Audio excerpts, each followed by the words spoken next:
What's up guys? Welcome back to the Emanuel-C channel. Today I'll be covering Facebook's recent global meltdown, TikTok getting into the NFT business, the big Twitch hack, as well as Microsoft and Valve showing their pro repair colors. If you enjoyed this video, make sure you hit that like button. It helps out a ton. And if you're new to the channel, make sure you hit that subscribe button down below and turn on notifications, just so you can keep up with all the uploads coming to the channel. We'll start off today with Facebook's recent global meltdown. As I'm sure you probably know, Monday, October 4th, Facebook and all of its services were down for nearly 6 hours. This was the worst outage for Facebook since 2019, when its site was down for more than 24 hours. In an explanation Monday evening, they said it was due to configuration issues. Inside the company, the outage broke nearly all internal systems used to communicate and work. Next up on the episode, we'll talk about TikTok getting into the NFT business. TikTok has decided to partner with select creators, celebrities, and online entities to release a collection of NFTs. These TikTok top moments are in the form of 6 culturally significant TikToks in the form of one-of-one NFTs. In the house, bored in the house, bored in the house, bored in the house, bored in the house, bored. I'm bored in the in the house, bored. Okay, I'm bored in the house and I'm in the house, bored. Bored in the house and I'm in the house, bored.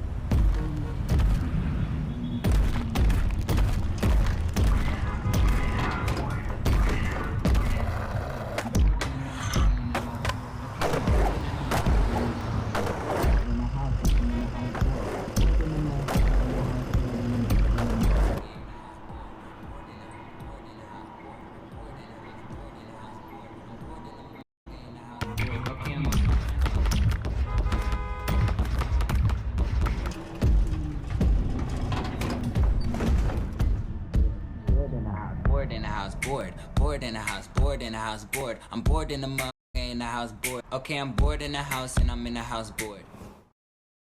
TikTok says proceeds will largely go to the creators and NFT artists involved. The rest of the proceeds will go to Emanuel-C, who is handling the NFT trading, as well as the Museum of the Moving Image, located in Queens, New York, which will host a TikTok exhibit displaying the 6 NFTs in the collection. Next up, we'll be covering the big Twitch hack that happened recently. There was recently a massive security breach, revealing Twitch source code, unreleased projects they're working on, not to mention how much some of their top creators are making on the platform. For a long time, employees at Twitch have been complaining about security and safety not being a concern of the company. A previous employee of the company stated, "Twitch is a place foremost concerned with the bottom line. If it wasn't generating revenue, then it wasn't valued as highly." There have been a number of previous security breaches with the company also, but they were never widely reported. This most recent attack gives hackers access to shortcuts and APIs to Amazon's internal services, and this could be a fresh new vector for hackers to use. And finally, we're going to talk about both Microsoft and Valve showing their pro repair mindset. Valve, the company behind the Steam Deck, recently released a teardown video. They started off by saying, even though it's your PC and you have every right to open it up and do what you want, we at Valve really don't recommend that you ever open it up. They strongly caution against taking one apart, but then they proceed to show you how to do so. And they go on to show you how to replace both the thumbsticks and SSD. They also mentioned they will be providing a source for replacement parts, including thumbsticks, SSDs, and possibly more parts in the future. Most manufacturers don't want you to open up their products and, in fact, design them in ways that make it almost impossible to do so. They usually don't make instructional videos showing you how to take apart the products and say they'll provide replacement parts for you in the future. Looks like they've taken some notes from the Framework laptop. Now on to Microsoft.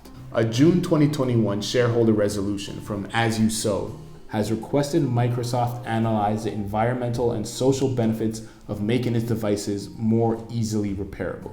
In it, they state that Microsoft is a corporate leader in pledging to take substantial action to reduce climate emissions.